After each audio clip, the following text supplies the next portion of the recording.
Hello, welcome to this week's Viewpoint. It's been a busy week for local government. Plainly, the baby P tragedy at Haringey has placed a spotlight on social service departments and indeed on local government generally.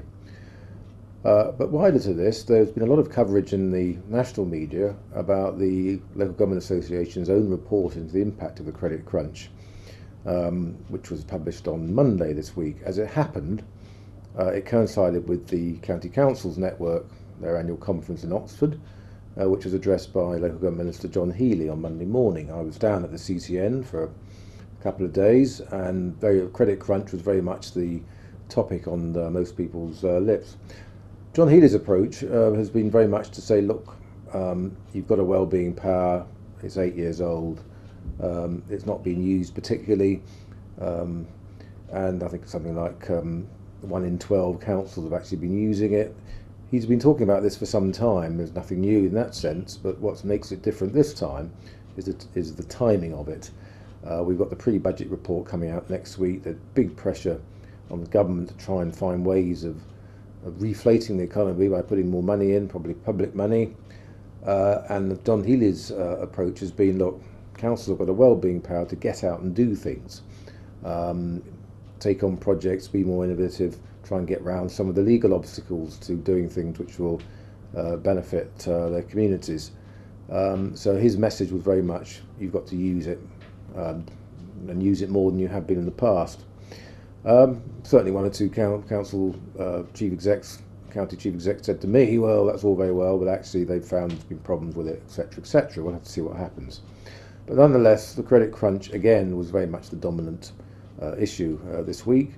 We know that next week we've got the pre-budget report, and that we know that there's going to be some, as I said, some attempts to put money back into the economy, particularly in the school buildings programs and so on. We are expecting in the next week or two as well the government response to the sub-national review, which of course also links into the wider economic agenda. This has been expected for some while. We know now that it's going to form part of the local government bill in the Queen's speech coming out in early December. So each of these strands basically has a link to each other. They're about the economy, they're about council's major frontline role in dealing with the effects of the recession at a local level. The government makes no bones about it now, there is a recession, and councils have got a role very much a frontline role, as John Healey said, in trying to stave off some of the worst effects of it.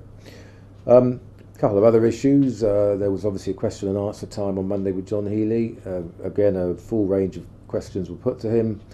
Inevitably, there was a question on unitaries and reorganisation, and inevitably he again said quite clearly he's in favour of unitary government, but he's got no plans right now to introduce any more. The other issue which he was having to deal with, he was asked about the pensions and the effect of the stock market collapse on local authority pension funds. Again, I think we all accept with pension funds you have to take a long view. His argument is that there have been changes to pension regulations this year, and he feels that right now the pension schemes are doing okay, and they'll have a look and see where the land lies after the next revaluation, which is in 2010, I believe. Another issue, of course, he was asked about budgets. He made it plain in his speech to the County Council's network conference that, and he actually said, don't expect any more money. He was also asked a direct question, which again linked into the baby P the case, that was he prepared to fight the corner to put more money into social services? And his slightly tongue-in-cheek response was to say that he would regard that as a bit of last-minute pleading for the pre-budget report next week. I have to say I don't hold out much hope of much increase in budgets, but you never know.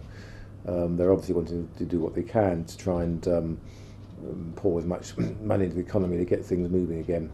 Those are really the main issues, I think, for this week. Credit crunch very much to the fore again. We've got the pre-budget report next week. So I think we're at the moment very much focusing, and certainly focusing on local government and MJ, on the credit crunch, the wider economic picture, the recession, and how local government's battling with that. That's all for this week. Thank you.